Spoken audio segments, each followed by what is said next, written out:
Now, while Paul Thomas Anderson's movie has no licorice or pizza, it is an absolute masterpiece that all of you should see, and it is one of Paul Thomas Anderson's best movies yet.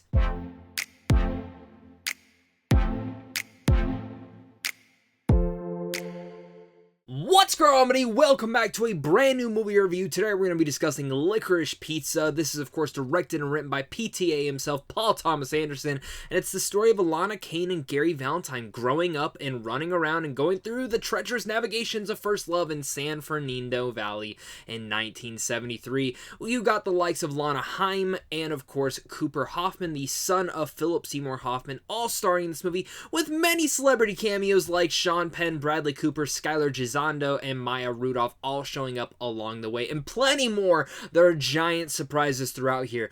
For me, Licorice Pizza was a movie that I knew there could be no wrongdoings here. The trailer had my attention, the whole concept of it all, and I was getting very much Punch Drunk Love and Boogie Night vibes from this movie, which in fact are my two favorite PTA movies, and I'm happy to say here that this is absolutely one of his best films that he has ever created. Of course, the most important part about all of this is that I love talking movies, and if you do as well, this is the right place for you guys. Make sure to leave a comment. Let me know what your favorite PTA film is to date and how excited you are for Licorice Pizza, as well as make sure to hit that like and subscribe button so we can keep talking movies over here on a daily basis. Starting with the pros, and honestly the biggest thing of this all, because I do think this movie is flawlessly perfect. I mean, this is going to be a quintessential comedy, a quintessential coming of age story to watch in years to come. Look at Dazed and Confused and Boogie Nights. Those are already classics, and PTA has only added another one to this glorious filmography, and in general our glorious society of when it comes down to films. So I really don't have any cons or even mixed aspects of this movie. I absolutely loved this movie top to bottom, but really starting out with the big thing that I did love about it were the performances. Cooper Hoffman, my guy.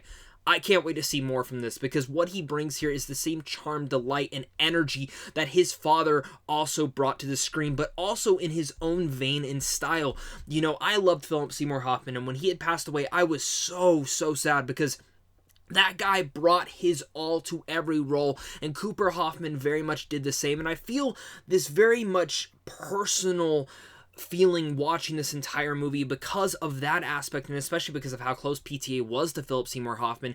The other aspect that's so personal is because of Alana Haim, who I have absolutely really never been too much into her music. I've started to get into it ever since Licorice Pizza was announced, and we saw that Alana was going to be in it, and sisters are great, and the fact that this is her first acting role is impressive, and I didn't know that PTA was actually directing their music videos. That's even more insane to me right there. The fact that that aspect is also in here, you get this very personal vibe watching this entire movie, and even knowing now the background of it and how much, again, PTA infused so much charm and delight in here. 1970s was a big, great period of piece to really jump into and explore, and the fact that they're able to do that in such a limelight way, I loved it. It felt so relaxed back from typical PTA fashion, especially after Phantom Thread, which was very dark and menacing and had many layers to it. While Licorice Pizza continues to have those layers to it, it is more relaxed, hilarious, and again, that quintessential coming-of-age comedy that we were really much needing and haven't had in such a long time. Again, the performances from Alana and Cooper are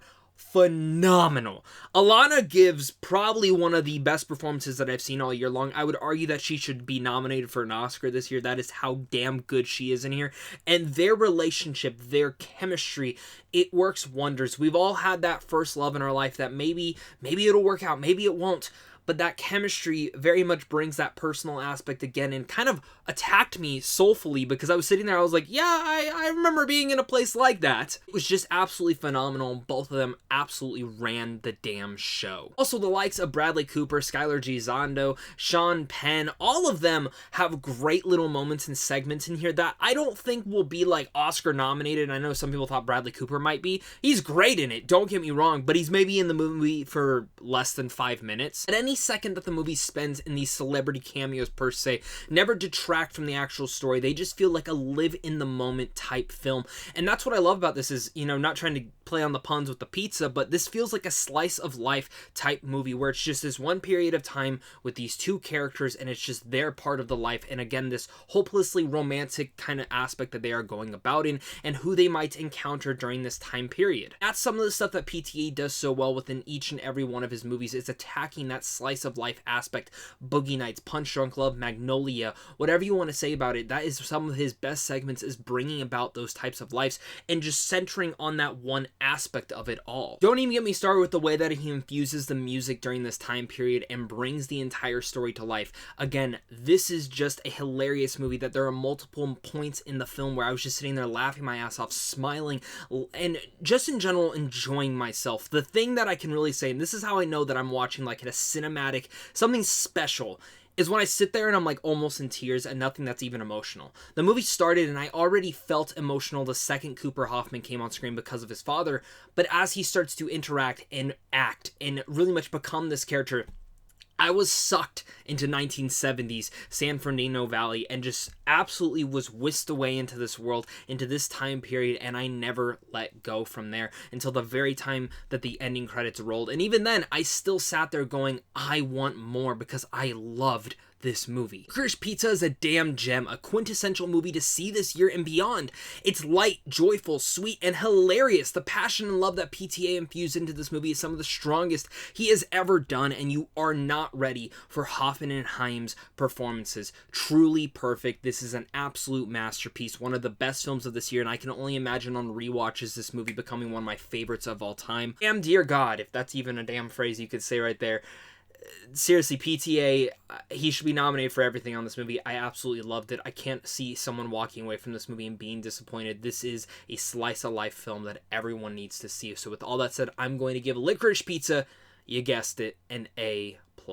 Of course, guys, thank you so much. The most important part about this entire video is getting your guys' thoughts down below in the comment section. So make sure to hit that like and subscribe button. Comment down below your guys' thoughts. What's your favorite PTA movie? Let's discuss it.